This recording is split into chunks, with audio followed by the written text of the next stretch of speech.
Perfectly.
Weber will probably give it another minute or so and then start.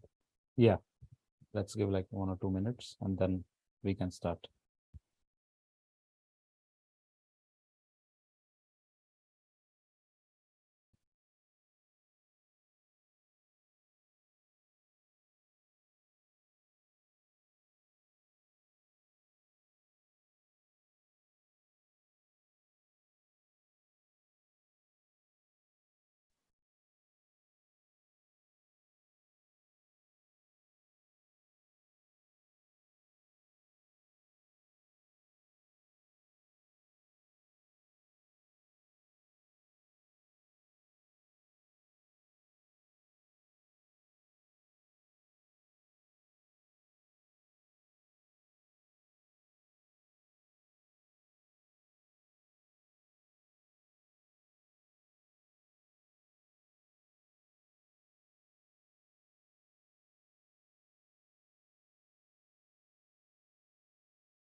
I think when we should start now. The rest will keep joining. Otherwise, we may not. be able Makes to sense. match the schedule. Let's start now. Yeah. All right. Welcome everyone to this next session of this Entrepreneurship Gyan.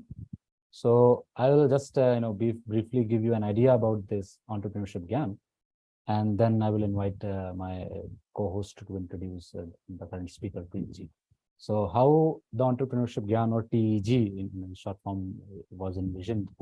I started taking the lead of a startup and entrepreneurship special interest group of IIT Bombay Alumni Association, which was already being taken care by Praveen ji. And at that time, earlier I had an idea for a podcast. From there, before when I was leading this this SIG, when I started leading it, and I discussed it with Praveen ji, and we thought, maybe why don't we start something like this? So I already had kind of a podcast in mind, but then something like this was making a lot more sense, and kind of lot more bringing a lot more people, giving them a platform where they can be mentored by obviously veteran entrepreneurs and different industry professionals and experienced entrepreneurs, but also it's just a platform where people can collaborate, learn, and explore different kind of synergies.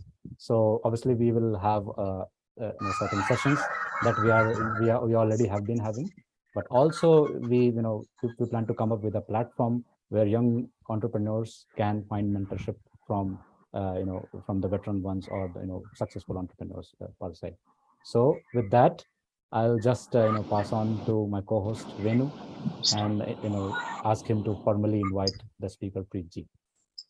To you, Venu. Thanks a lot, Weber. And I think that's always a good refresher whenever we hear the context, how the entire Entrepreneurship Gyan initiative started.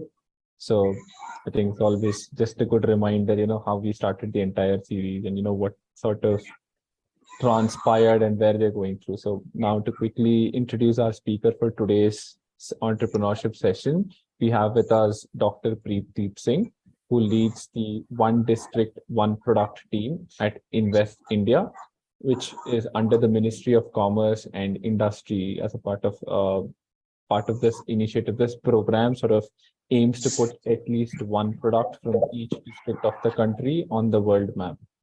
And Dr. Singh here he likes to tinker with any data, and he's sort of one of the go-to persons when you look at his research and contributions to the social science research network. You'd see him ranked in the top 10%, and he holds a plethora of degrees, I should say. Definitely, I think the most.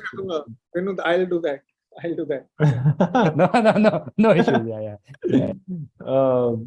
Yes. So definitely, I think aside from his educational qualifications, he's sort of involved in not just the startup and research space. He also is involved in teaching. Of course, I think Dr. Singh will touch upon some of his teaching, but aside from that, his focus on startups and perception to commitment and fostering the entrepreneurship growth is something that we really wish to highlight via this session.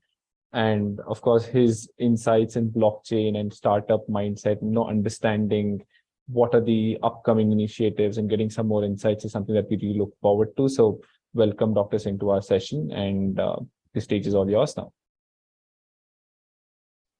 Thank you. Let me just share my screen. Let me know if it's visible. Yeah, it's visible. Yeah. Yes. Okay, great. So hi. I wanted to start with a joke. So the option was either this goes in my intro or this becomes my opening joke.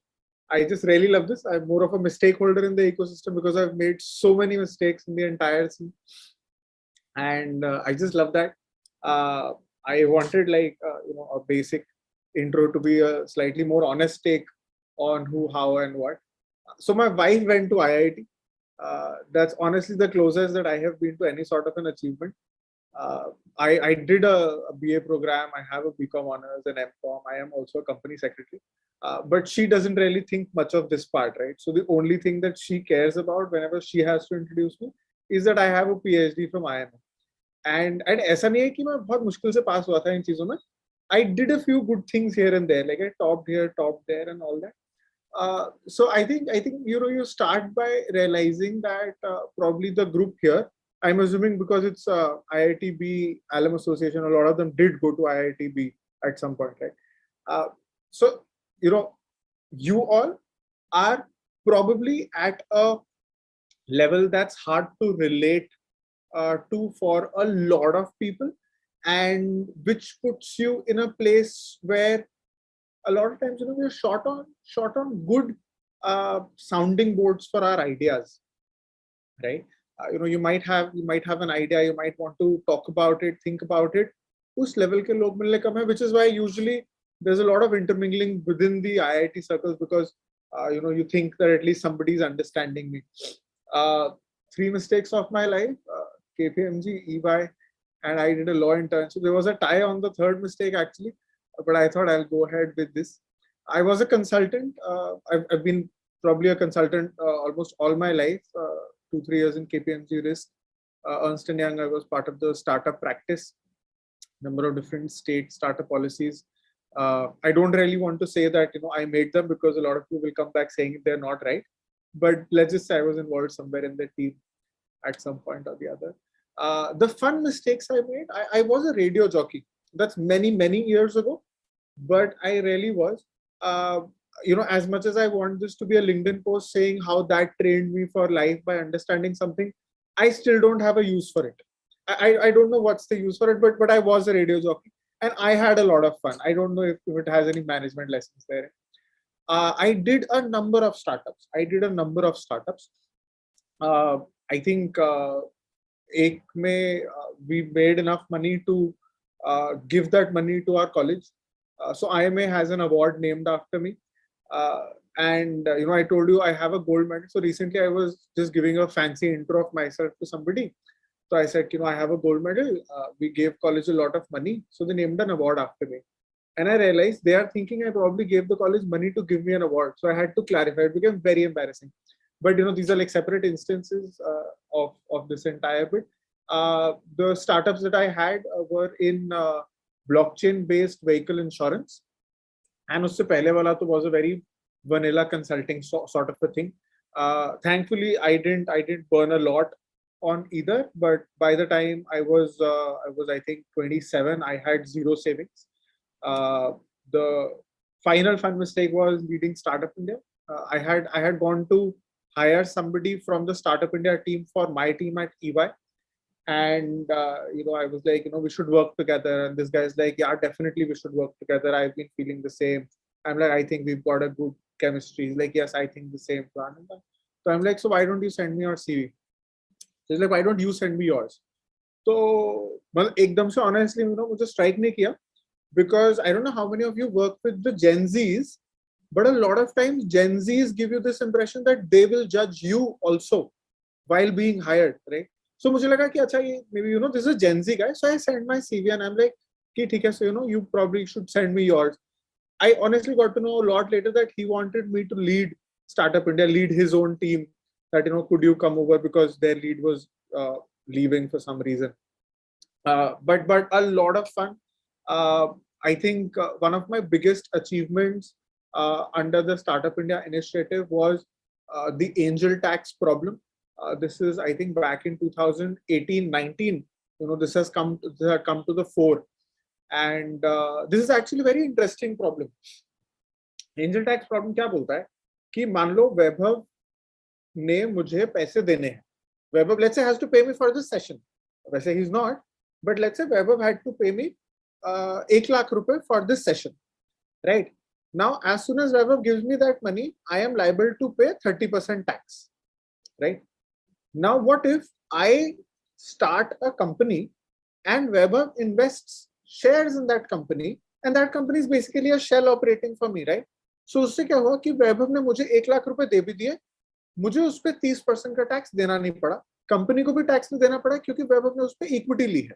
So this is not an income for anybody, right? Now the tax department said कि अरे, if there is a startup of, let's say, 5 smart IITians, because you're here, I'm just using this term, 5 smart kids who have only 5 laptops and maybe 3 chairs, how can that startup be valued at, let's say, 10 crore rupees? Because the net asset value, which is basically कितने का सामान पड़ा है, 1-1 लाख के laptop होंगे. So 5 lakhs worth of laptop, 4 chairs, tables, 10 lakh का होगा. तो 1 crore का मतलब है 90 lakh. There is something not right, right? If you look at it from a tax collection point of view, this theory makes a lot of sense, right? But the problem is that these kids could be working on AI, could be working on facial recognition, could be working on something or the other. And the startup is probably valued at much more than that, right? So how do we tackle that part? So I think that was one of something that I really hold close to my heart, how that is done. There are a number of tax things in startups. 80 IACs where a startup gets tax exemption from paying income tax on profit. Section 56 is the equity wala problem, and section 68 is where the tax department wanted to know Vaibhav ke paas 1 lakh rupees aaye kahan se. So even if Vaibhav is a bona fide investor in my startup, where is Vaibhav getting all this money from?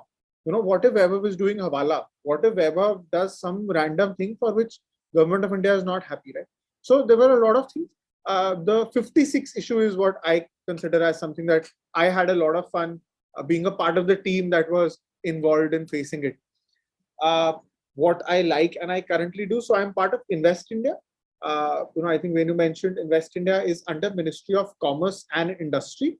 So we're an autonomous body, public, private. It's hard to understand and it doesn't matter much. Just think of me as 100% government funded, but I don't get good pay. So I'm the chief analytics officer because I have a finance PhD. I just understood numbers slightly better. I also lead the One District, One Product initiative. Irrespective of where you're from, there must be something in your district that was very famous, right? It could be Mathura Peda. I don't want to say Patiala Peg, so Patiala Fulkari, right? Kolhapuri Chappals. So it could be anything, and the Honorable PM has a vision that why can't we ensure that each district is known for that product and that product blossoms. So ecosystem better hota, economies of scale, and all the positives that come out of it. I am part of this team. I teach AI to government folks, and it's pretty strange. So I was reading that AI is probably the first technology in many years. Usually, what happens is that in the hierarchy pyramid, the people at the bottom are the first ones to use tech. For example, just imagine your office setting. Imagine right from your CEO to your associate or analyst, whatever is the entry layer, right? Who do you think used WhatsApp first? Most likely it was the analyst, right? Honestly, it's probably the manager, because the manager was getting out of college at that time.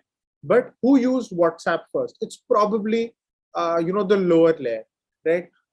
Who ordered from Amazon or Infibeam as it was, or eBay first? It was probably somewhere in the lower rungs rather than the upper rungs. So AI is surprisingly this tech where the upper rungs are much more into it, are much more interested, understand it slightly better, and are using it a lot more.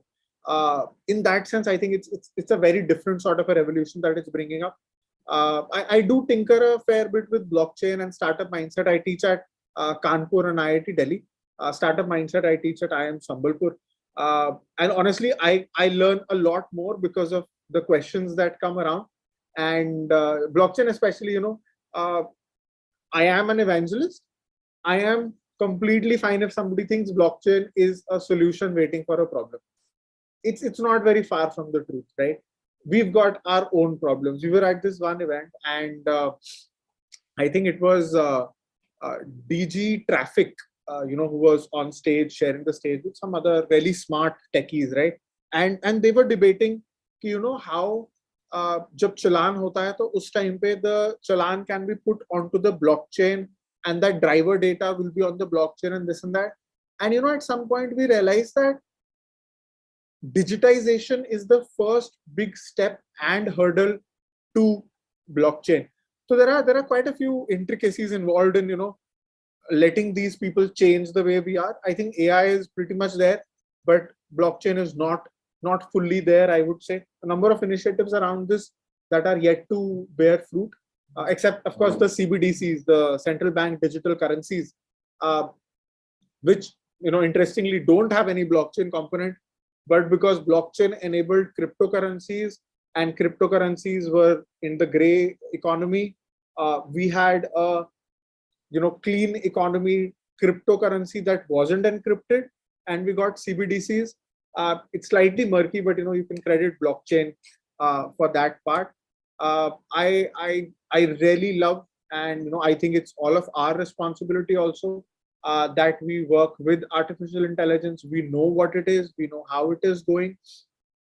So till I think 2 weeks back, whenever I would train folks on AI, they would say, can we make a presentation using ChatGPT? So of course, you have Bing, Bard, and ChatGPT.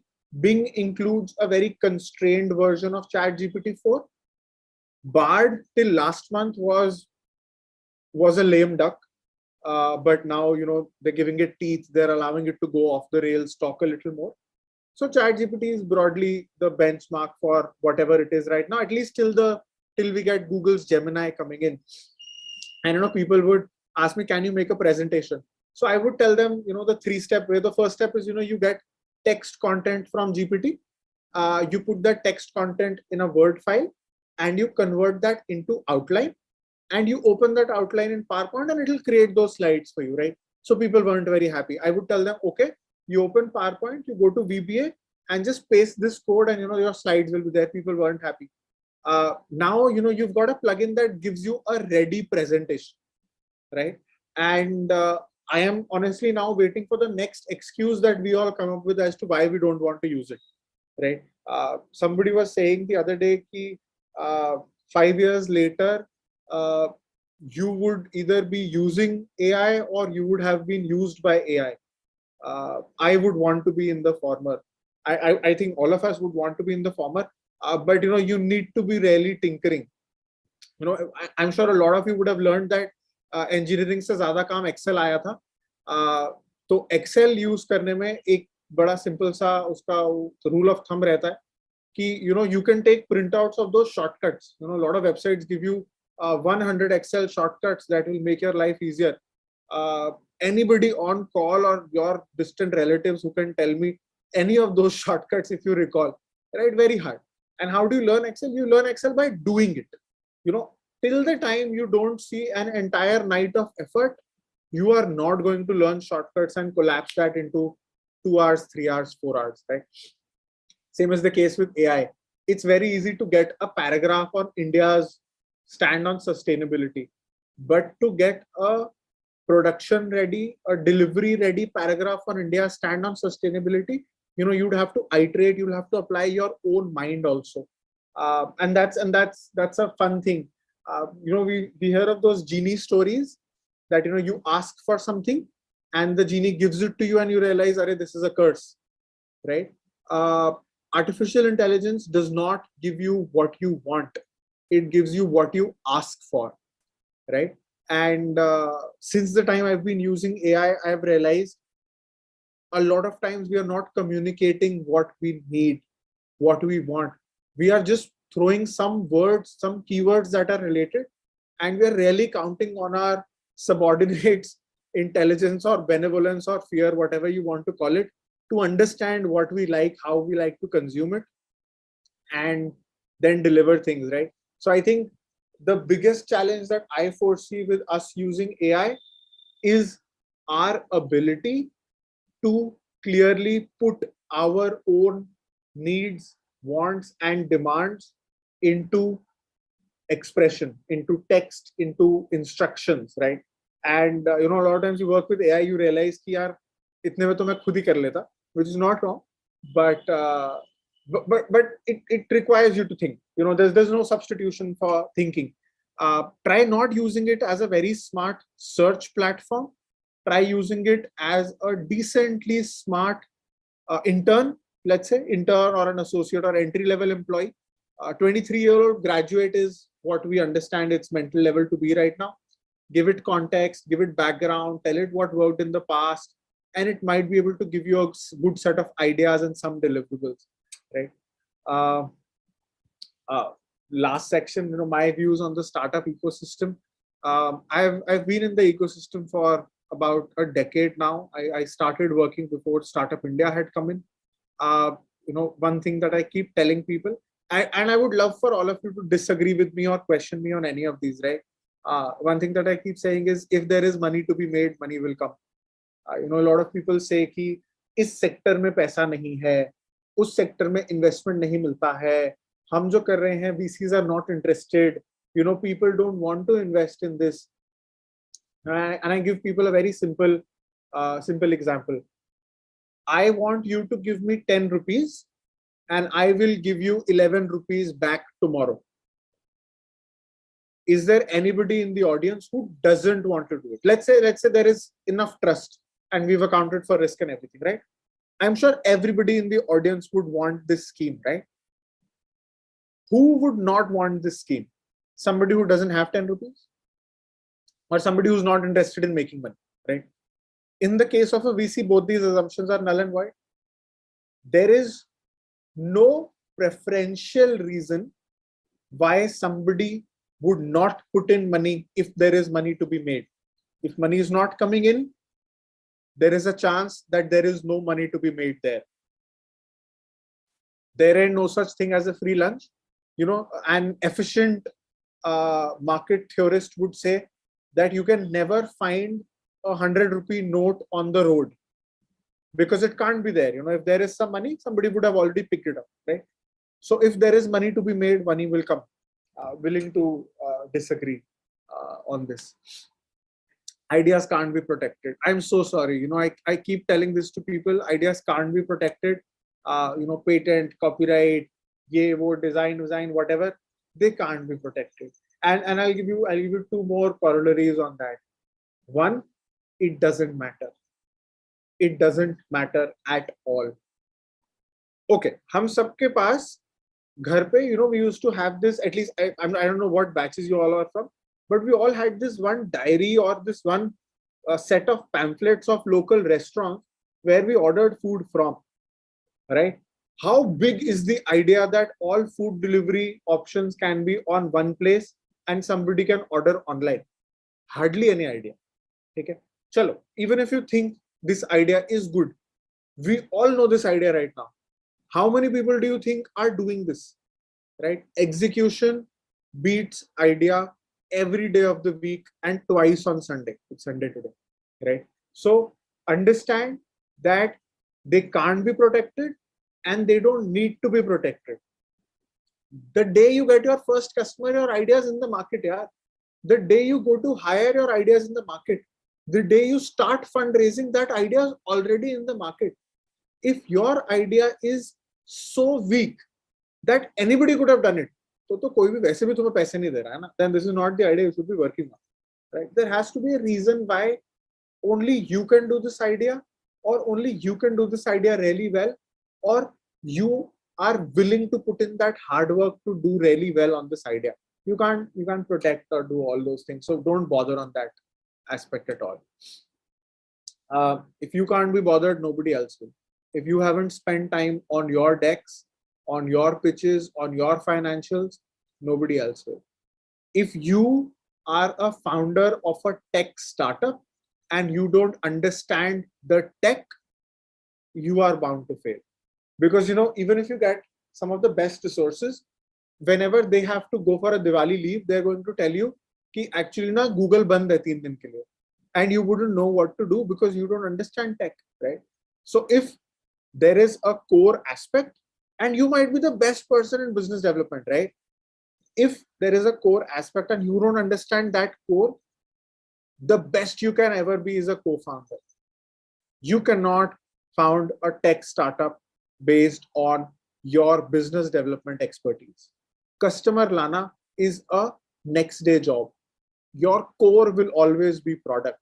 We were speaking to Dipender Goyal from Zomato, and he said 65 to 70% of his time still goes in that stupid app. I would have thought his time goes in the social media posts because they're really cool. The app isn't as cool. But he's like, I spend 70% of my time on the app. मैंने तो मजाक में बोला भी, मैंने कहा भाई तो कुछ और कर ले, क्या पता ऐप सुधर जाए. But genuinely, I think that sums it up for you. It's now a listed company. The founder spends as much time on that one core tech product. You need to go head first, deep dive. जितने भी इसमें लगाने हैं euphemisms लगा लो, but you need to go. There is no other way to do this. I say this a lot of times. Contracts are for bad times. In good times, they don't matter. Co-founders will always say, "अरे ये तो मेरा दोस्त है, ये तो मेरा भाई है, अरे हम साथ में कर रहे हैं." In your case, अरे ये तो मेरा विंगी था, ये तो मेरा रूमी था, इसके साथ तो मुझे भरोसा है, ये है वो है. Folks, it didn't end well for Rahul Yadav. He's your place, right? It didn't go well. It never goes well. Things go south. You are suddenly counting कि उस दिन कॉफी के पैसे मैंने दिए थे. You are suddenly counting that I have always been taking my car out. तुमने तो कभी तेल भी नहीं डलवाया. What about the risk and the wear and tear?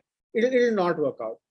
Just have a contract. Just have a contract. And a contract I've used slightly loosely. Just have at least a formal, clear understanding of what happens in what case. What if tomorrow your startup gets bought on the condition that the other co-founder has to be retained, right? How are you going to value your shares in that case? How are you going to value your contribution in that case? Do you still want to be a part of it, right? Also, don't be stupid like Steve Jobs and sell all your shares.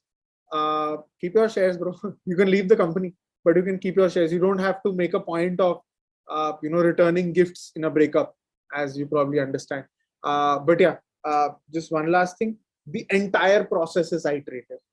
The entire process of market study, fundraising, product market fit, customer delight, after sales is iterative. You do it once, you realize in the last step something's not right, you go back to the drawing board, you do it again, do it all over again, and you never stop. Yeah, Vijay Shekhar Sharma never stops. Vijay Shekhar Sharma was standing in front of me in line at Davos, World Economic Forum, right? And I don't know why, maybe he's also middle class, I'm also middle class. We were having it from the cheapest place in Switzerland, right? It was a food truck, a Greek food truck. वो खाना उसको भी नहीं समझ आता था, मेरे को भी नहीं समझ आता था. He's standing in front of me, he orders whatever he ordered, I don't remember as much. He turned out and he says, India hota to Paytm kar dete. And I'm like, bro, do you always keep thinking of this? Like, तुम्हारे दिमाग में भी पैसे आते हैं तो टिंग टिंग टिंग चलता है क्या कि Paytm receive? He's probably like that, and it keeps on going like that. You never get out of that loop unless you're Bill Gates, where you've got passive income coming in, passive wealth. As a founder, you will always remain in this iterative process. And I like to give people this example ki, let's say we have to make a pram, a stroller, baby stroller, right? Perambulator if you want. And you are thinking, okay, the pram will have these 10 features and it will be a high-end pram, it will be smart pram. You can put a brake, you can track it, it has GPS, this, that. And you're thinking of a price point. And you go to, okay, the price point is going to be 50,000 rupees, right, for that pram. You then, of course, go to how many people in India can afford this pram, right? And let's just stick to Government of India figures. So Income Tax Department gives you income slabs. कि कितने लोगों की income किससे ऊपर है. So let's say you take an assumption that somebody who's had a baby in the past 5 months, they've got other expenses also. What percentage of their income are they going to spend on the pram? Let's say they spend 20% of their monthly income on a pram, right? Which means their monthly income is 2.5 lakhs per month, right? Which means they're earning 30 lakhs per annum, right? 30 lakh per annum agar wo earn kar rahe hain, it means India has about what? I think 1,50,000 people, let's say 5 lakh people who earn 30 lakhs per annum. And these are numbers available on income tax website, right? Now you've got these, whatever, 5 lakh people who earn in your bracket, right? And then you also look at how many of them are having babies. A lot of people earn this sort of money when they are in their 40s or their 50s. I'm sure, IIT Bombay, you are all thinking, itne ka to mera package placement ka tha jo choda tha. So sure, some of you, okay, great, right? But most of the janta earns this sort of money when they are towards the later stage, when they've had their babies and their pram moments, right? Now, if that period has passed, then you're looking at people who are either in that 50 to 60 range where they've got grandchildren, or you are not targeting these people, or you're looking at, people who've earned this money till 40, right?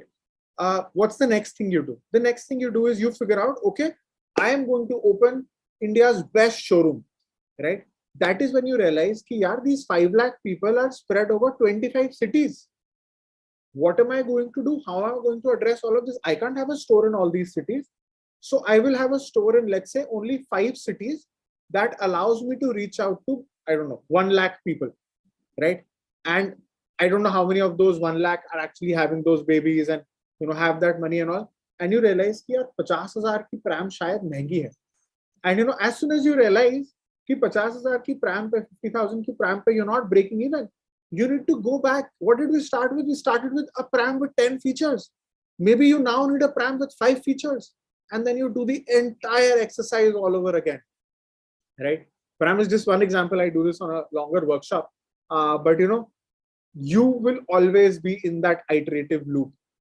Rat race or, whatever, Ferris wheel, whatever you want to call it, you will always be there. I think that's that from my side. But my prediction on the future is everything will change.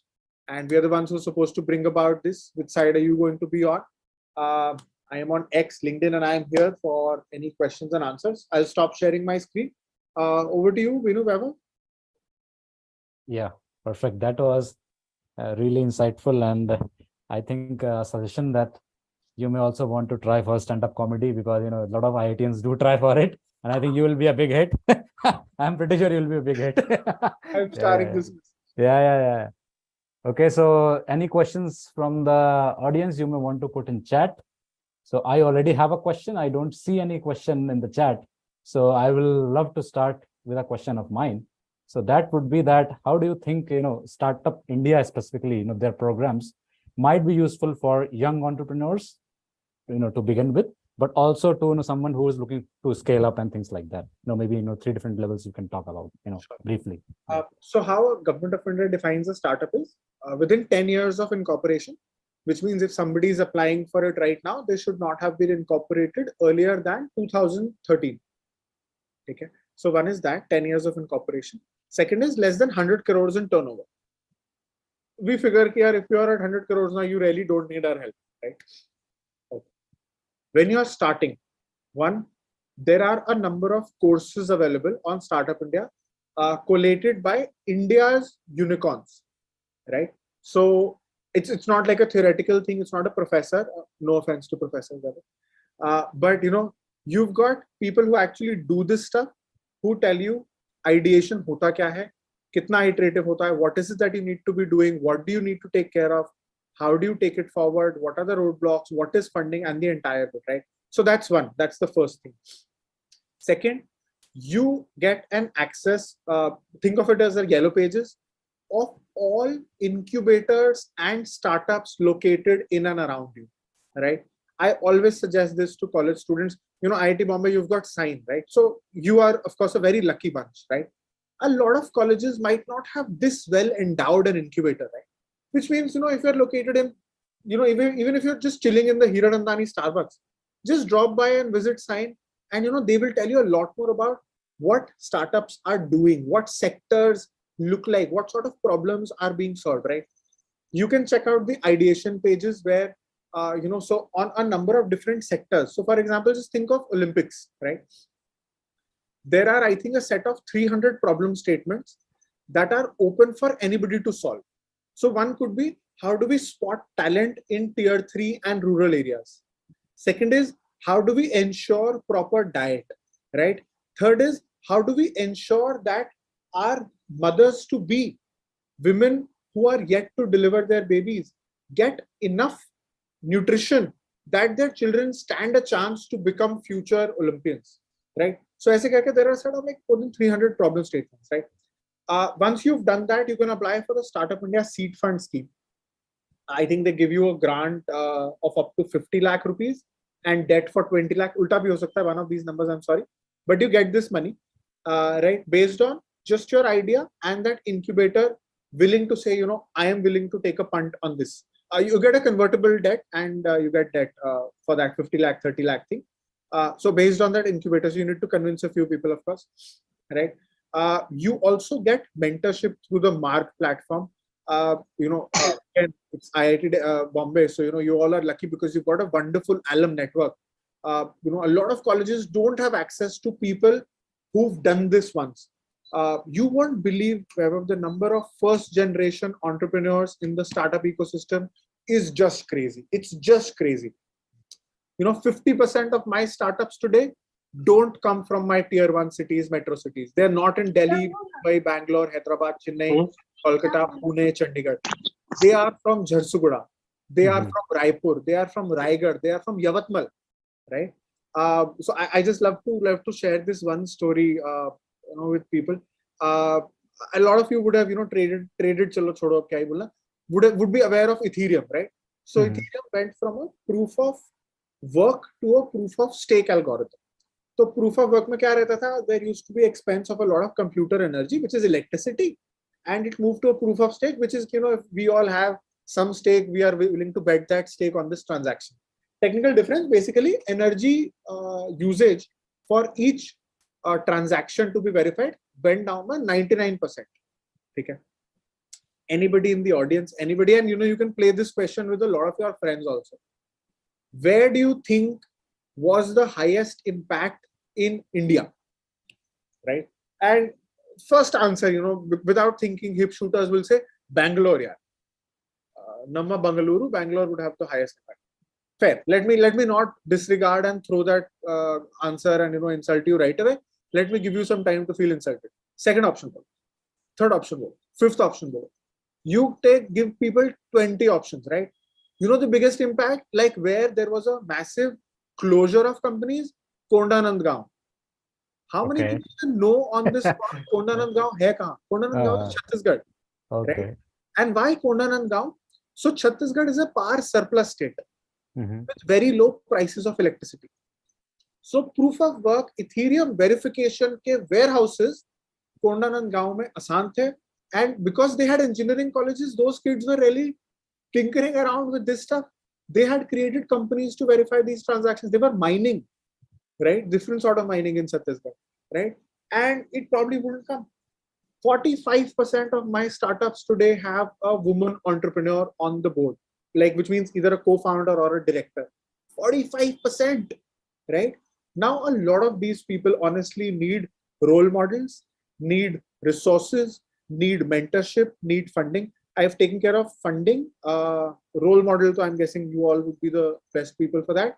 Mentorship, I've taken care of. Let me tell you one more thing. You register your startup on the Startup India platform. It's a government certification, takes less than a day. It's a self-certification form. And you get access to Amazon cloud credits for free, call center credits for free, Vakil search, X number of credits for free, consulting credits for free. You get, I think, Digital Ocean karke hai. They give some cloud space, cloud storage space for free. There are a lot of free resources that they will give for free.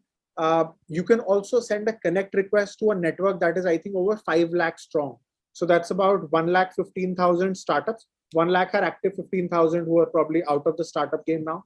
1,000 incubators, many evangelists, mentors. It's a 5 lakh strong network. Drop them a line. You'd be amazed at what all you can get from the ecosystem free of cost. You'll be amazed at that, right? Regulatory changes, lots of regulatory changes that keep coming out.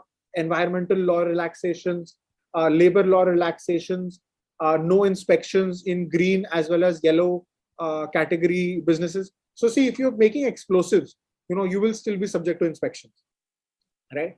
But if you're making software, none of that for you, none of that at all. If you're producing something that is not a heavy pollutant, no inspections for you, nothing of that sort. They are willing to take a self-certification, right? So a very strong trust-based regime on that front, right? What else am I forgetting? Yaad aayega to main bata dun, but lots of benefits across the board for startups. Yeah. And the same is for scaling as well, or this is just for the seed funds and just the starting up of your of a startup? Or scaling as well. Scaling as well. Yes. The support is for scaling as well. Okay. Yeah. So we do a fair bit of active matchmaking with funds that might be willing to look at you. There are some funds that are listed, and regular events where you can actually pitching workshops also on that front. So that also happens. You can get in touch with mentors for specific scaling up. The 1 to 10, 1 to 100 sort of a thing. You can get in touch with mentors specifically for that phase also. A lot of international exposure. So startups who've done some bit in the Indian market and think that their product is also suited for, let's say, US or Finland or France or Singapore. Singapore FinTech Fest, Business Finland, Invest New Zealand. A lot of these bridges are there where if you're looking to establish a team somewhere outside of India also, we'll help you with a soft landing platform there. So this is quite interesting, particularly for someone like me who is kind of interested in cross-border incubation. So a lot of people come to me and said, okay, I will love, and I have a product which is working well in Asia, but can we move to Latin America because that has been my working region, and can we do that cross-border incubation? So what I understand that there might be people in Startup India, mentors who would help startups to bring that connection very easily. That is what you are getting, right? Yeah. So let's say if there is a Finnish startup, French startup who wants to come to India. We've got a startup bridge signed with them, which means they come in.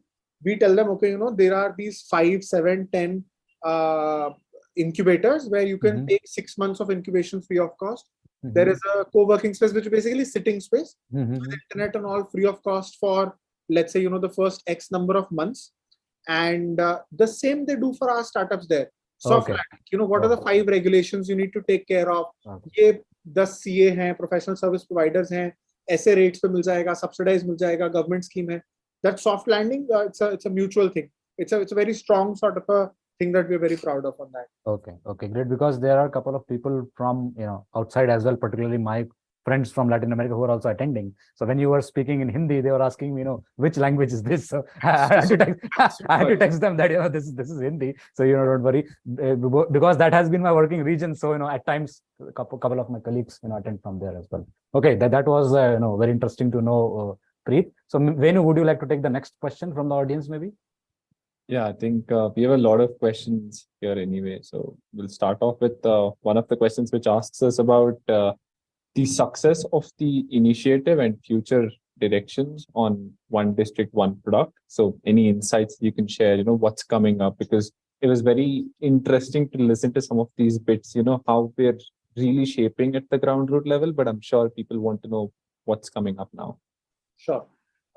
So there are 3-4 things in this. So, you think of let's say an artisan, right?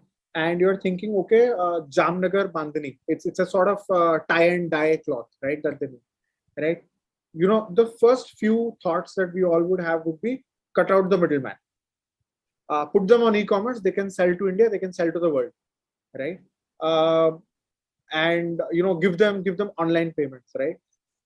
We learned one, for an artisan, a return is not a matter of money. So let's say, somebody makes Khurja black pottery and, they send that black pottery to you and you return it for whatever reason. We return stuff from Amazon all the time. For an artisan, it is a matter of pride that somebody returned their product. It's not the money. It's not the reverse logistics of 100 rupees that they have to pay. They're like, how dare somebody return it? What's wrong with it? And till they don't get an answer, they're not happy.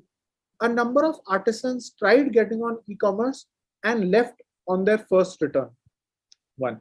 Second, people who are buying online are not looking for a 5% bargain on handcrafted products, which means that, if you're thinking, okay, my ceramic glasses are for, let's say, 100 rupees, I'll sell them for 90, right? People are not really willing to turn to the person offering 90. They're willing to turn to the person offering better quality, right? 90 has another problem. As soon as you get one return, your break-even point goes for a toss, right? So that was the second thing. Third thing we realized was that there is a reason why there is an entrepreneurial layer between the producer and the consumer, right? And this is that layer that handles pricing, that is, on the it's called something that sale platform portal. I'm forgetting the name, but basically that seller dashboard that e-commerce offers you, these people have to remain there so that they can take an order, process an order, do that entire bit, right? So that was the third thing. There is a value that an entrepreneur is adding here. Fourth, and I love this example. You all probably have a nice fancy phone and your phone would have come in a box. Now, if you are like me or like millions of Indians, you would have saved that box somewhere in that Almira and never looked at it. You never look at that stupid phone box, but always thinking, maybe one day I will need this phone box, right? You have your phone with you 24/7, right? All the time you have your phone. It never goes in the cupboard also, right? But you still have that. And companies spend a lot of money in unboxing experience. They hire celebrities, they hire influencers for unboxing, right? Compare that to a pashmina. Pashmina is Indian cashmere, right? Really fine, fancy shawl, right? They give it to you wrapped in a newspaper sometimes, or a plastic bag sometimes, right? The transparent, simple plastic, right? Whereas your storage to usage ratio of a pashmina is probably 9:1. 90% of the time it's stored. And you want it to be stored in a way that it's safe from bugs, it's safe from other things, and you use it 10% of the time. It's really pretty, but you need to keep it there, right? What are we doing for that packaging, right? So one of the biggest learnings in this entire journey for me has been packaging is so important. And the Japanese have done a wonderful job at it. If you've been to Japan, consumed their products, you would know Japanese packaging is amazing. We need to really up the ante on that. So one of the things we look forward to is this. Second, I don't know why people are willing to spend 5x, 7x, 10x at airports. right? But they are. I'm a finance PhD. I don't have a problem with it. We are probably going to expand the availability of ODOP products in those locations. We will be having ODOP awards looking at how certain state and union territories have done more to promote these products at the district level, at the state level, and sometimes with Indian missions abroad as well. So I think those are the things we'll be looking forward to in one district, one product. I think that is very insightful. When you hear some of these real life examples, I don't know how deep you would have thought of it, but when you start thinking of these, you're able to directly connect and say, oh yes, that makes a lot of sense. And the next time I think I'll see a box in my Almira, I'll remember your example again. So I think that's very, very realistically connectable. So that's a good one. I think just one question that comes up, and I see Pankaj has asked this question out there. So when somebody thinks of entrepreneurship, and you've mentioned this earlier, that you promote a lot of these rural developments, and considering the grandiose plan that having one product in each district. So a lot of our districts are in tier 3 cities. So how do you sort of nurture these? How does somebody, say, for example, as a person, identify that, I want to be involved in a startup, or I want to start a startup? What are those typical barriers? Of course, we've heard the other side where you're able to step in to help out, but as a sort of founder or as a common man, how do people go about that decision? So the good thing is that we have at least one startup from more than 650 districts of the country. Lakshadweep may be, North Andaman, South Andaman may be. There are some regions where we don't have a startup yet, and there are about 750 districts, so about 100 total districts where we don't have a startup yet. One of the first things is that this is an option, right? I think that is one major barrier, which is more of something that you have to just learn from reading newspapers, news, or somewhere. This has to be an external input to you if your parents are not into it, if your ecosystem is not into it, that this is a real option. So that's barrier number one. Second, thankfully we've got incubators, but I think a lot of people are still hesitant about reaching out to an incubator, going to an incubator. Like they're like, what do I do there? Like, who do I meet? Is there like a help desk in an incubator that says, may I help you? And then they guide you around. Like, how else would that be? So I am an introvert and I find it very difficult. I find it difficult to be at a wedding, right? And I can imagine if somebody doesn't know what an incubator is, they find it very difficult to just go in and ask a question. That's how it is, right? Third thing, usually people had was funding. How are they going to get any money out of this? Thankfully, a lot of state governments, union territory governments, and the central government have some of the other schemes around this. Fourth was they didn't know whom to ask.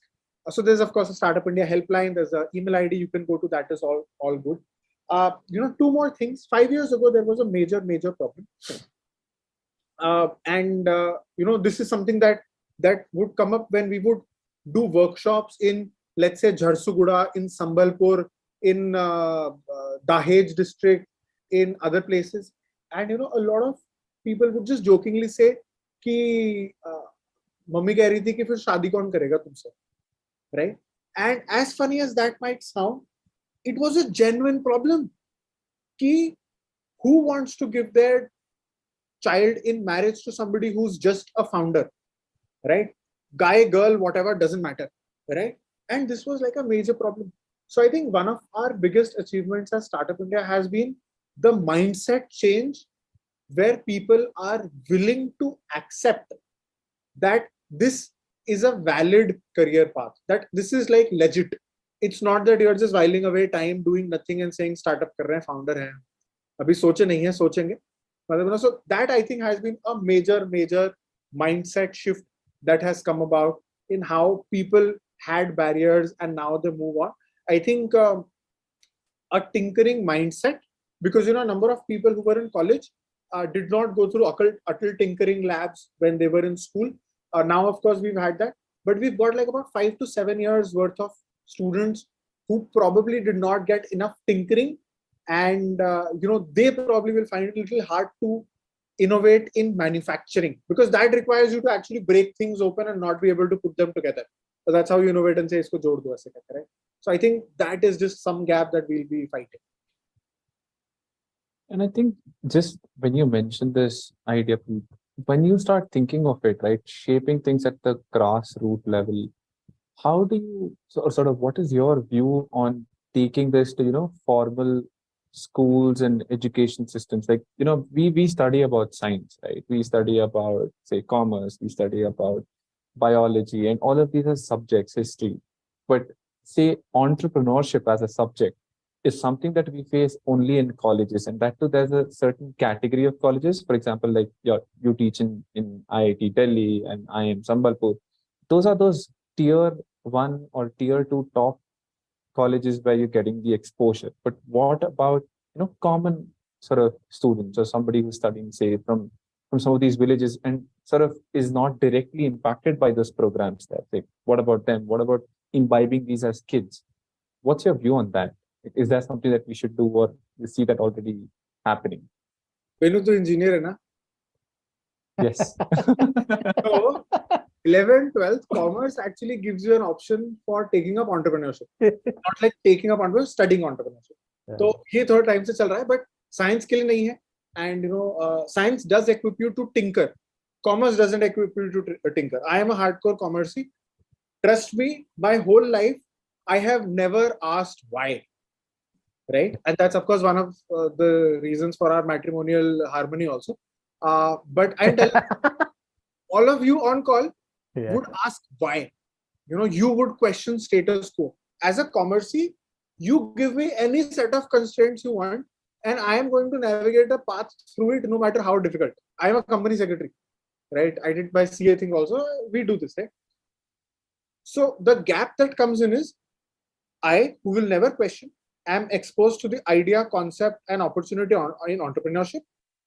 You, who would question, tinker, are not exposed, right? So it becomes very hard to bridge this gap together.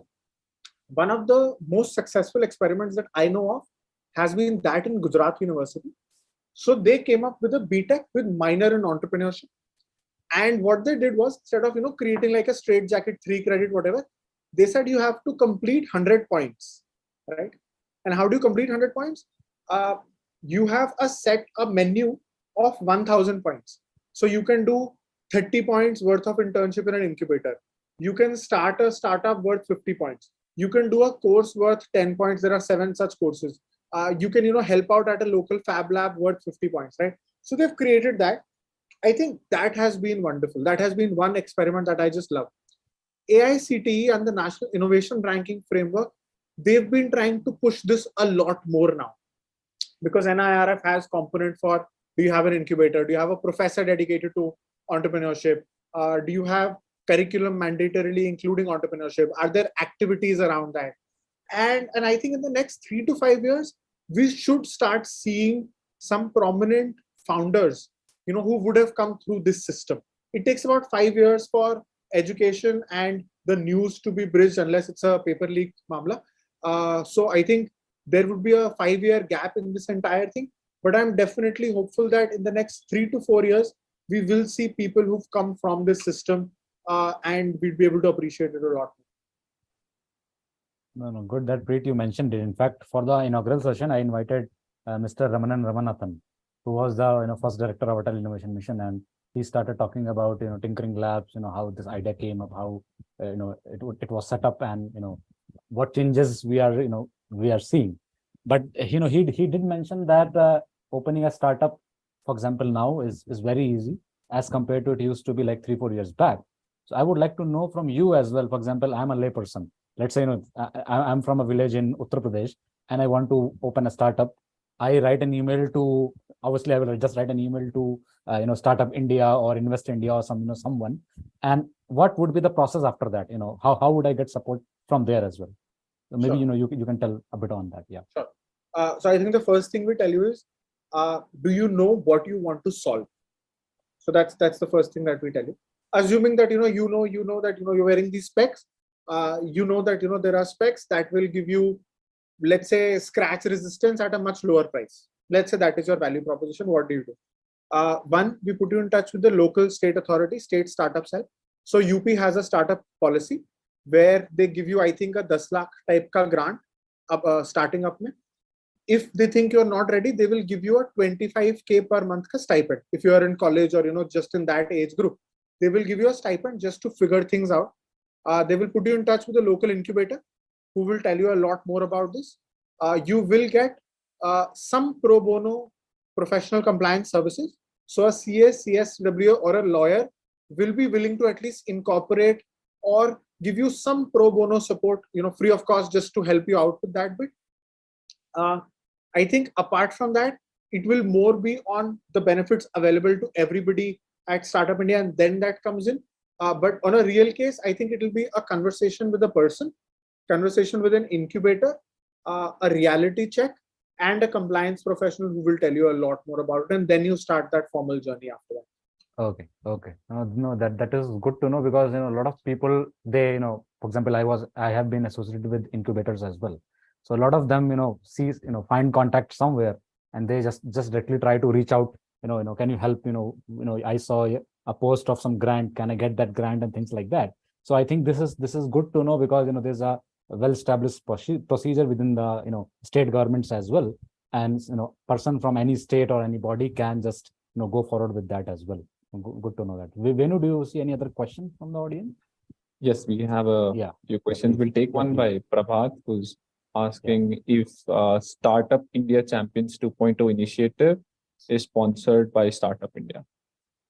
Yeah, ये ना थोड़ा specific सा question है मुझे ऐसे. Sorry, I don't have an answer to this exactly. Yeah, okay. The website can tell you more, but it's a fact-based question. Sorry, I'm not sure there. No worries. I think we can probably take more generic questions from the audience as well. If people want to know something specific, of course, those details are available. So we'll try to keep it more high level. Any other thoughts you want to bounce? Pankaj has a question. So typical journey of somebody who's starting, how to know that you are not the one for startups. The best person, Variku. So Variku has written at length about this, Ankur Variku, and he's given this really beautiful table that what is a startup going to offer you and what is a job going to offer you. And it says, are you okay in a non-branded entity, right? So you're from IIT Bombay, you are used to a brand, right? Will you be okay working for, let's say, a brand that nobody knows of and nobody respects? One. Second, do you have any fixed expenditure, and do you have enough capital to take care of that fixed expenditure, right? Because if you don't, then a startup is probably not for you. How well do you handle pressure, and not just random exam pressure? How well do you handle paucity of funds? Funds will always be low in a startup, right? If you don't feel comfortable, if that doesn't give you a kick, and to a lot of people it does give a kick, right? If that doesn't give you a kick, don't go for that. If you like structure versus if you like ambiguity, right? For example, I really like ambiguity. A lot of people I know cannot take ambiguity. Like, they can't execute a project with a 2-line brief. They would want to know who, when, what, why, what happens when this, ye, wo. A lot of us want that clarity for the next 25 steps. A startup might not be for you. Working in a startup might be, because then you can add value to the co-founder, irritate him. But as a founder, if you don't enjoy that ambiguity, then that will probably not for you. Barriers to get started, I think the first is finding a good problem. If you've got a good problem to solve, that's it. Then you find a solution, then you find co-founders, then you find money, then you find mentorship. You will find a market because the problem is worthwhile. If you've got a market, the rest will mostly work itself out, unless you're doing something majorly wrong. Venu, back to you. Right. So I think just something that you alluded earlier as well, right? Like, for example, with AI is sort of one sort of domain which we're seeing a lot of. And of course, I think it's become more of a buzzword now. So everywhere you hear AI, machine learning. And in your space, like, how do you see the sort of spread of it? For example, like you'd mentioned, right? Like, mining is sort of something that we never expected. Like you said, I think I wouldn't have guessed that the sort of primary impact was some town or village in Chhattisgarh, and that is something that was something not expectable. But what about AI? Like, what are the trends there? Like, where is the primary sort of drivers coming from? What are the impact that we could see, say, in the rural landscape vis-a-vis, say, the metropolitan areas? Sure. So, one good way of summarizing the AI thing is that it bridges the gap between below average performers and above average performers. So, Satti or Nukki ke beech ka gap is what the AI does, right? What that means is that a 7-pointer will now be able to perform at 8.5, and the 9-pointer has to continue doing his 9-pointering, or he uses AI and becomes 8.5, right? So AI will always give you a middle of the road solution, right? Think of it as phones and photography, right? Phones democratized photography. What that meant was that pehle, your local studio person who would just click a picture, or anybody, your uncle who had a camera could only click a picture. Now you can also click a picture, right? So everybody who was at the bottom of the pyramid using some bit of phone and whatever went to the second step. What did that do to Andy Warhol? Right? Andy Warhol became even more coveted. He's somebody who clicks with one of his in one of his trademark styles. Those pictures became even more valuable, right? So the first thing that happens is that language barrier goes away. Right now, English does give you an edge in a lot of cases, right? That goes away because when you're talking to AI, the AI is not going to judge you based on your grammar, right? AI will judge you as to how well you can express your thoughts, how well you can understand what is needed and turn those into thoughts for yourself, right? It changes what is required, right? And it starts rewarding people who can think clearly, right? It starts rewarding people who are willing to iterate to get a better output, right? So Elon Musk says that it's a very convoluted theory, but he says that GDP is GDP per capita into population, right? So he says that population is now no longer a constraint because one AI is anyway equal to 3 humans because it's working 3 shifts 24/7, and it's at least twice as better. So one AI is 6 humans, and you can have as many AI instances as you want. So which means infinite productivity. That's one way to look at it, right? Access to mentorship, access to information, access to critiquing, access to review, that was limited to people in better, well-endowed places, will now be democratized to everybody, right? Somebody in Andaman could actually get, so you can throw a paragraph on, I don't know, quantum, and say that review this paragraph as an IIT Bombay professor with 20 years of work experience and a bad sense of humor, which is IIT Bombay professor, right? And it will give you that review, right? So it democratizes that access. It actually channelizes billions of pages worth of knowledge and gives it to whosoever is smart enough to call for it, right? That said, I think we are still lagging behind in skilling. India is the world's best in terms of AI skills, but I don't think we are ready to really leverage it at that level. I would really urge all of you to encourage people to use it. Use Bing, use GPT, use Bard. They're free of cost, and you will actually have a lot more fun learning with that. Yeah, I think that is a good takeaway from all of you who are seeing it live on YouTube, but also who are present in the chat. So that would be a good take from a semi-government official from the government of India guy. So that would be interesting. By the way, I had one more question. In fact, you mentioned a figure of in your working this startup India, you found that 45% of the startups are led by women. That is what you were mentioning, I think. That have was a female director. It could be a female director, right? Yeah. So very recently I was giving teaching an executive program where I quoted this number that from 2014 to 2023 June, around 141 billion US dollars was the funding, capital invested in the Indian startup, and around 12 billion US dollar, which is around 8.5%, was basically in women-led startups. So I think that you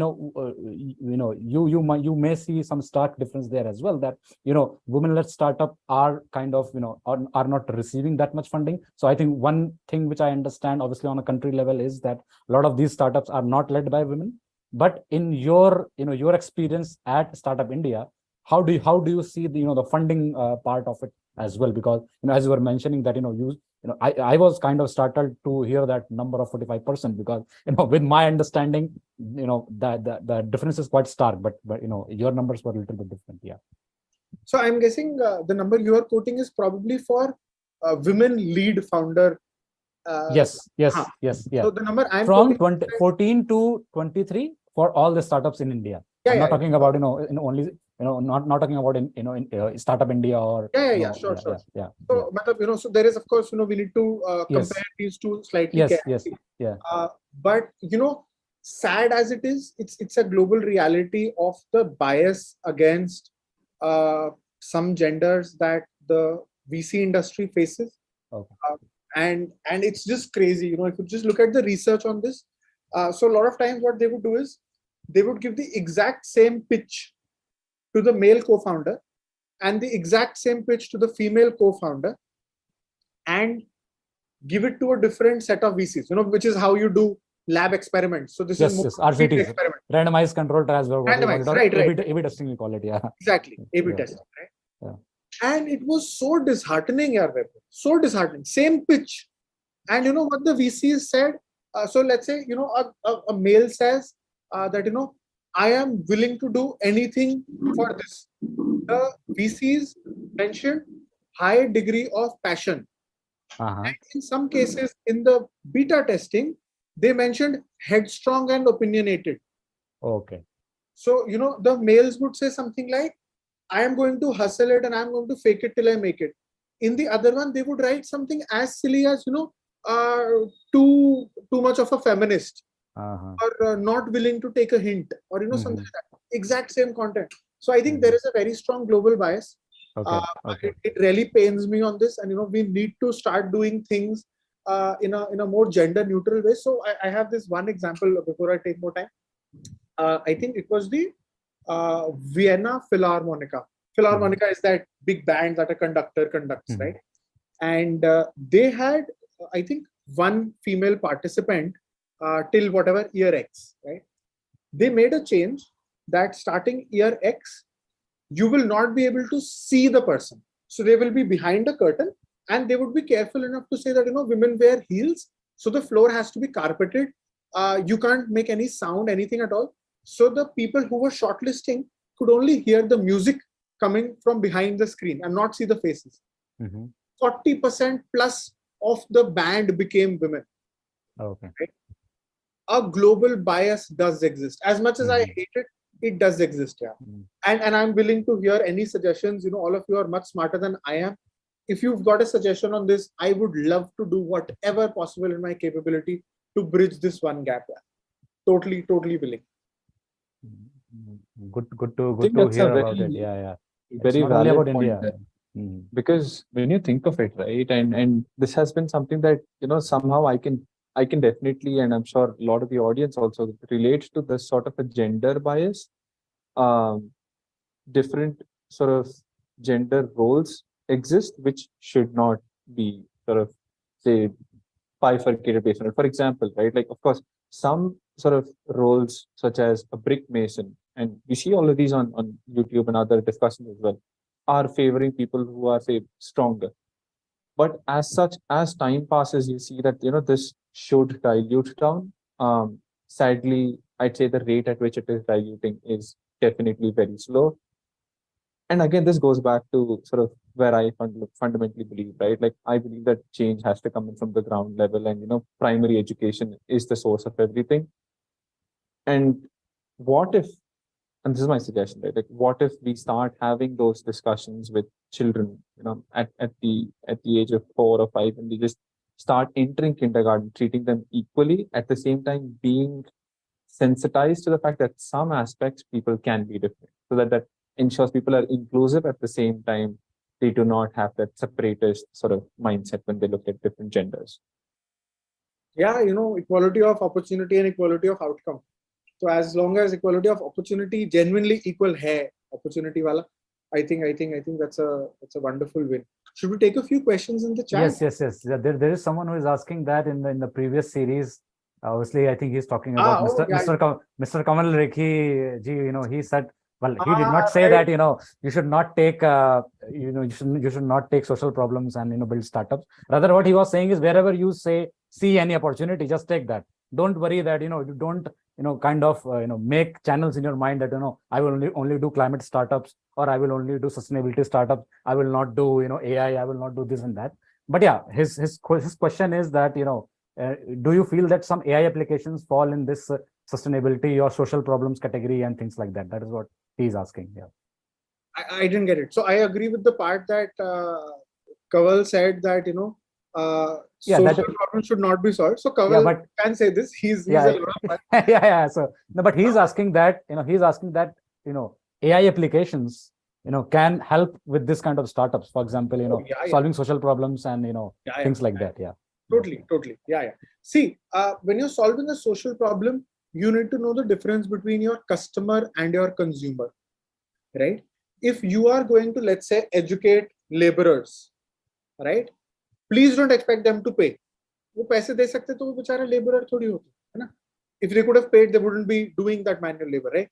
So you need to work out a business model to solve this entire bit, right? So I think what Kamal might have meant, and it's very hard to second guess him, is that don't think of a commercial gain if you want to do only social good, right? I think what he meant was if you're doing social good, make sure you've got a commercial gain angle to it built in from the start.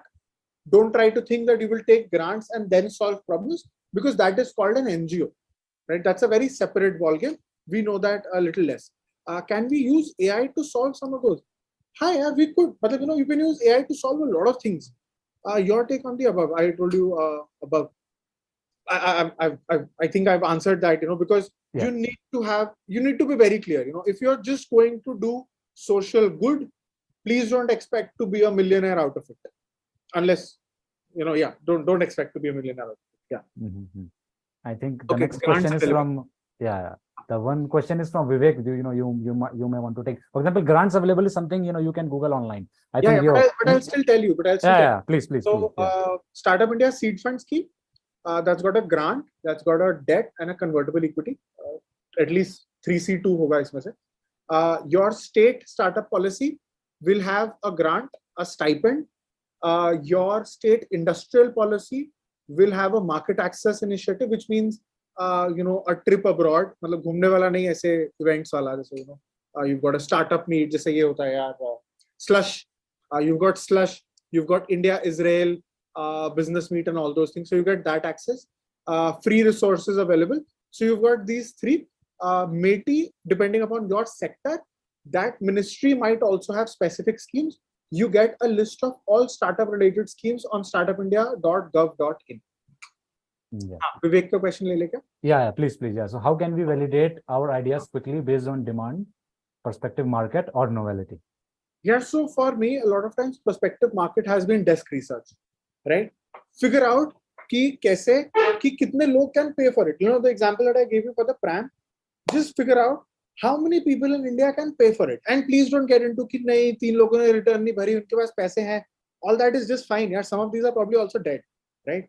But get that number clarity first. Theoretical clarity se pehle le lo ki this is the extent of my market. These are the cities where these people are. Now go on. Okay. Novelty.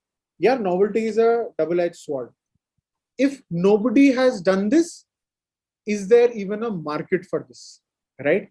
You are probably not the first person to think that midnight sutta delivery should be a startup. Sutta is a cigarette, right? Hostels mein hum raat ko daru pahunchayenge, liquor delivery. Everybody after being drunk has thought of this idea that, why don't the 4 of us start a 1-hour liquor delivery service, only beer, right? Everybody's thought of this and it hasn't come up. You don't see any competition in this. There is a reason for it. Right? So novelty is difficult to answer. In terms of demand, So in fact, I was reading this thing by, I think, Professor Ethan Mollick, Wharton Cake professor. Hai. Great professor. So he said, you can tell ChatGPT has access to billions of pages on the internet. It has personas. You can tell ChatGPT that please strictly act as a mother of a 3-month-old child. And now answer my questions, where you can check, will you be willing to pay for this? Will you be willing to pay for that? You can further say that, you are an Indian mother currently based out of Chennai, of a 3-month-old child. And will you be willing? How do you buy? Your things that, because I'm an introvert, I always wanted, can I do it on text rather than on call? ChatGPT gives you that option, right? And it's free of cost. So you can actually do that interview phase to figure out gaping loopholes that you would not have understood earlier on that. So AI, theoretical databases, World Bank gives you data, Rajya Sabha gives you data, income tax gives you data, amazing databases that you should definitely be using. Okay, good option ki, AI can moderate the voice and maybe change our faces so that it comes there. My name might be a giveaway though, but okay. How can somebody who's starting in India focused VC fund differentiate themselves? Couple of points. Focus on tier 2, tier 3 cities. Focus founders who are genuinely looking for role models and mentors. Yeah, so you all understand this slightly better than I do, signal and noise. In the second point about finding the right founders, the signal and noise problem is very difficult. It's easy to mimic this signal that, no, we are looking for role models, because even when VCs get those LinkedIn requests, some of them, of course, are pretty dumb, where they say, this is my startup, please give me funding. A lot of them will say, I want to be connected and understand from you where things are going. Everybody's asking for money, right? So the signal noise ratio is a little off for the second one. Focus on tier 2, tier 3 cities. Okay, let me figure out the question again. It says, how does a VC fund differentiate themselves? Okay, let me just clarify. So you're saying a VC fund would want to differentiate themselves because they want the best startups to come to them, right? But there's no other reason for a VC to differentiate themselves other than maybe at the time of fundraising, right? If you look at, there's this thing called Pareto constraints. I'll just mention this here also. PARETO, jo Pareto optimality 80-20 hum karte rehte. There is a thing called Pareto constraints. What Pareto constraints do is, they say that if there is a contracting space, a space to do contracts of 1 square meter, reducing this space will be bad even if this part was not used. Even if all the contracts on a scale of 0 to 1 were only at 0.4, removing 0.8 to 1 will lead to a suboptimal outcome, right? So if a VC were to, let's say, restrict themselves to tier 1 and tier 2 cities, you are reducing the Pareto constraints, increasing the Pareto constraints, reducing the contracting space available, right? It might not be the best one. You could say that, I am going to focus on something that people usually let go of, which is probably women-based startups, right? So that's one major thing. You could say a startup run by differently abled people. That's another thing, because a lot of times these people are shy, not willing to come out. You could also say a startup founded by professors. There's a good reason actually why nobody invests in them. Professors are too lazy to really work. Of course, Vaibhav is an exception, I understand, right? But a lot of professors who do cutting edge research are very happy getting a nature or a science out of it. They don't want that money. Agar paise chahiye to professors thodi bante, hai na? So if you look at a segment that is traditionally overlooked, it might make sense. At the same time, you shouldn't reduce the Pareto contracting space. Tier 2, tier 3 cities, there are a number of startups.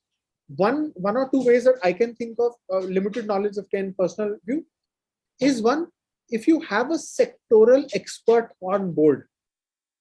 Very few VCs actually have an established ex-entrepreneur taking a call. A lot of them will be on the board. Vaibhav is an amazing ex-entrepreneur. Vaibhav is, let's say, I don't know, think of Binny Bansal. Vaibhav will be on my board. Vaibhav will have invested in me. But I am the one who's taking all the fund calls, right? So Vaibhav is available for, let's say, 2-3 hours a month of consulting. If the people who are running the VC fund are smart folks, not just who've been to IIT, but who've also done their own startups in a particular field, that could be a wonderful way to figure that out.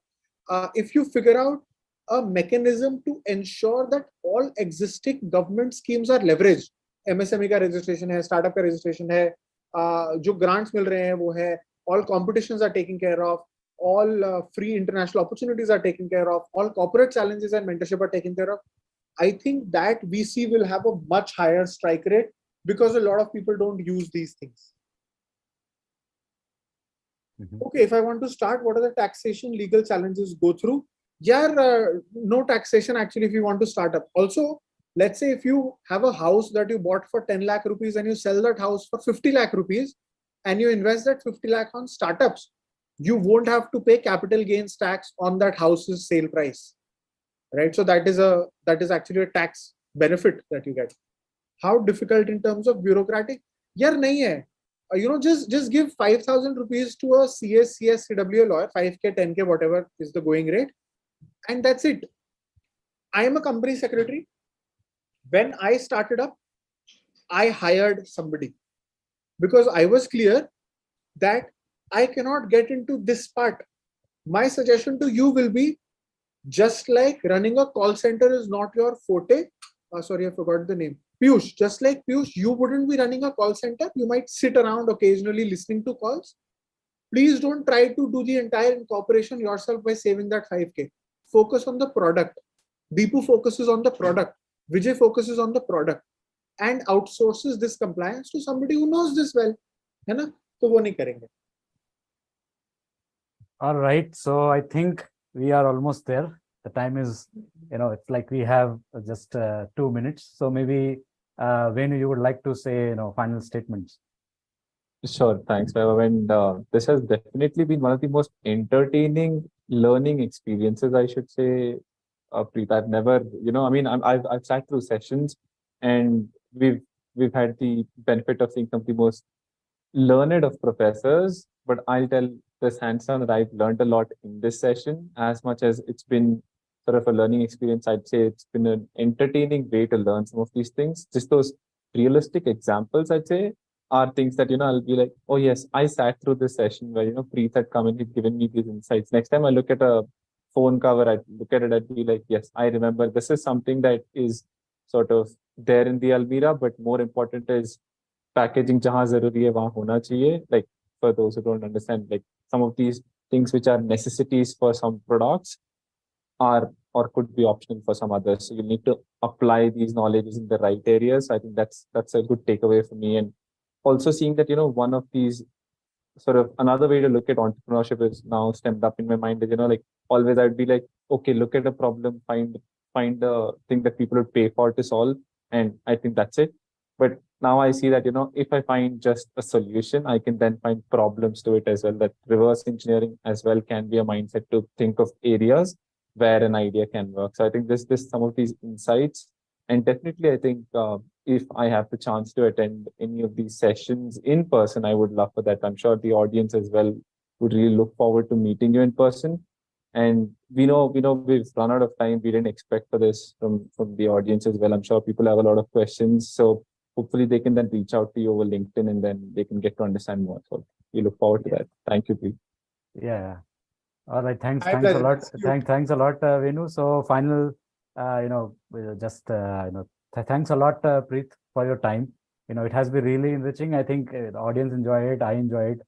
And in case if they have any more questions, I think, they'll feel free to connect. I have already, sent my post as well. You are already tagged there. If they have any questions, they may just, put there in the chat and, you can just take it from there. So thanks a lot, Preet, for your time. And, and hopefully, we will be in touch. I'm pretty sure we'll be in touch and hopefully, we can do this kind of sessions maybe again in the future, or maybe, as we discussed a bit, kind of co-teaching in some of these courses, who again, some of them from the audience can attend as well. Yeah. Thanks a lot for your time, Preet.